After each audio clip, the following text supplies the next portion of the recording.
কাতার পারস্য উপসাগরের ছোট একটা দেশ কাতার। এদেশের আয়তন 11,437 বর্গ কিলোমিটার।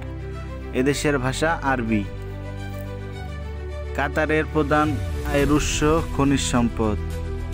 চলতি বছরও উচ্চ মাথাপিছু আয়ের ভিত্তিতে বিশ্বের শীর্ষ 10 ধনী দেশের মধ্যে অবস্থান করছে মধ্যপ্রাচ্যের দেশ কাতার।